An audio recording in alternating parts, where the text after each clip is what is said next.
Hello, everybody. My name is José Enrique Medina, and I'm a poet based in Whittier. And I'm going to be reading some poems today for my book, Haunt Me, which luckily recently won the Rattle Chapbook Prize. But before I read from that book, I wanted to read kind of like a fun poem. Um, I grew up kind of like a scholarship kid that always did the right thing. But I lived in a neighborhood with gangsters. So I always wondered if I were to be a gangster, what kind of gangster would I be?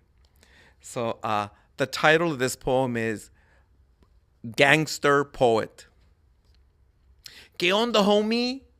Why you looking at me all crazy? ¿Quieres pedo? You got beef or what?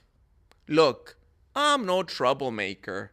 But if you want tortilla caliente, you just found tortilla caliente. Whoa, whoa. Why you pulling a knife? I didn't know this was about physical violence.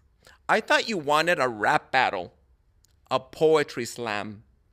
Or if you're feeling Shakespearean, we could do with sonnets, rhymes, and everything. You never cross pens instead of swords? Let me teach you how to poetry gangbang, just so you don't say I chickened out. When it comes to palabras, I never back down. All right, here's how we play. But first, put the blade down. You might poke your eye out or something. Picture this. You're with your crew, feeling the vibe. A poet high on his own verses bumps into you. No apology. Tell him, what's up, loco? You want to write against me? And most likely, because everybody's got something to prove, he'll say, fool, I'm epic. You're more haiku. You ain't even on my page. Oh, hell nah. Now it's on. You start crafting flows with your mente. But don't forget your body. Real magic moves through the body. Relax your hips. Open your sternum. Make a doorway for cosmic energy to pass through and spit sacred bars. What's that? Too much metaphysical mumbo jumbo? Fine. Just grab your privates. Same thing. Adrenaline plus swagger equals performance. Now, if he drops a metaphor, you better level up. Say, how's this for an extended metaphor? And point to your dick. Classic. There's un chingo of next level tools. Chiasmus, conceit, enjambment. Ways to twist language, bend it into temples where you can pray, where you can protect the people you love. Wait, what's that look? You thought the point was to destroy him? Not to shelter him in a house made of beauty like a brother? Well, that's the secret, homie. Nobody tells you this part. We're not here to win. We're here to write each other home. Because in the end, we're all in the same gang. We're all in the same gang. Haunt me. Against the greenhouse he built, the soul of Tio Arturo leans, smelling vaguely of brillantina. Abuela drifts beneath cherry blooms, thumbing her rosary, whispering prayers. Mother, where are you? Even the twins who were never born are here, tossing big-headed mums, each one a soft grenade of memory. You died 4 years ago, your silence unfolding like petals. And still, you haven't stepped into my garden or caressed my amapola blossoms. What are you waiting for? Haunt me. Crush lemongrass under your heels. Let me smell you. Ring wind chimes when there's no breeze, so I'll know. Or become the breeze itself and lift my petals one more time. Eyes open, ears wide, I wait, but you never come. The twins giggle, brush against my flowers, and pollinate your absence. My mother had cancer, so I had to see her get sick. So this is a little bit what this poem is about and having to deal with that. It's called Broken Seashells. Since you got sick, I've been turning over the word retreat. It can mean a sergeant barking, retreat, and a bombed out regiment fleeing, or a spa weekend for a fabulous gay boy, getting a pedicure at the Ritz. I love a word that swings both ways. 7 letters that say, soldier, run for cover, or girl, this makeover slays. But there's a third meaning, quieter, to withdraw, not from war or into luxury, but into yourself, because you need the dark. Enter the snail, hauling its exit on its back, a soft thing in a hard shell. I vanish too, when white boys shout spick and flush me from English-only restrooms. When you drool, tremble, and doctors look away. When the world's a chainsaw and I'm soft-hearted wood. When seas split open and I can straddle both shores.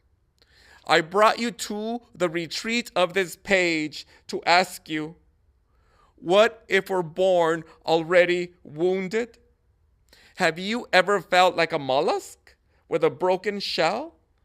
That you can close the gap that's unmaking you? Some days I carry the rubble like it's a badge. Look at me, I drag my wreckage everywhere. Other days, I want to give up. Let the tide take me. But here's the silver lining. You're just as fucked, dragging your broken home, doubting your sanity, still crawling. And even as I hide inside my busted shell, I like knowing you're out there on some dark beach, safe, dreaming, your fortress, just the world's softest pillow. I've always been fascinated by poems that kind of give instructions, so they tell you what to do. I'm kind of a bossy person, I guess. But the title of this poem is Daily Practices. Feed the chickens. Clean the bunnies. Weed the raspberries. Then check your watch and say, chingado, it's already 7. Toss the hoe and lock the barn. Look up. Sky flickering like a red tire fire inside a can of black clouds. Brush off the warmth of dirt and feathers. Forget how much you love the day. No, this is when the house changes shape. Let the old door open. Whistle. Poo-roo, poo-roo. When pigeons land, claws scratching your arm, say, okay, puppies, time to sleep. Climb into bed. Turn on the TV. Let the canned laughter convince you you're not alone. There are still people in the house. The dead don't count. Ignore abuela's heels clacking in the hallway. Fan away Tia Tencha, who returns as the scent of chorizo con huevos. Close the blinds on Tío Arturo, a figure leaning against the porch post. Tell yourself, the departed are nothing, just sounds scattered through an open window. Things you hear, then forget. Cross your hands over your chest. Sink into your pillow and stay very quiet. Practice being dead with nothing to do. I kind of have an active imagination, so this piece will kind of show you that I'm a little bit crazy in terms of my imagination. But the title of this last piece is Mystical Mathematics. One morning, as I was leaving for work, my mother stopped me at the door, traced the sign of the cross, and whispered a blessing just loud enough for my heart to hear. So I blessed her back. That simple act, one blessing returned, cracked something open inside me. The floodgates burst. I blessed my siblings, then my best friend, then the neighbors, then the mailman. I couldn't stop. Every time I gave love away, more appeared. So I had to give that away too. Love, it turned out, was addictive. Prayer was habit forming, like cocaine, but holier. No wonder my mother spent hours fingering her rosary, whispering petitions into the air. I understood, but I was a businessman. I needed ROI on my righteousness, a scalable blessing solution, a time-effective way to unload all this surplus love. So I closed my eyes and visualized the globe. Starting at the North Pole, I poured liquid white love over the planet. It slid down like melted caramel on an apple, coating forests, oceans, highways, cities. When it reached the South Pole, I snapped my eyes open. Done. In one shot, I blessed the entire world. I breathed deeply, feeling saintly. Then it hit me. Oh shit, what about astronauts? I had missed them, floating up there, chewing freeze-dried food, completely unblessed. I shut my eyes tight. Like a lizard flicking its tongue towards a fly, I shot thin strands of white light into the darkness of space, wrapping each astronaut in warmth. I opened my eyes. Now I had blessed everybody. I walked to my car, glowing with virtue. But then, wait, what if there's life on other planets? I couldn't leave them out.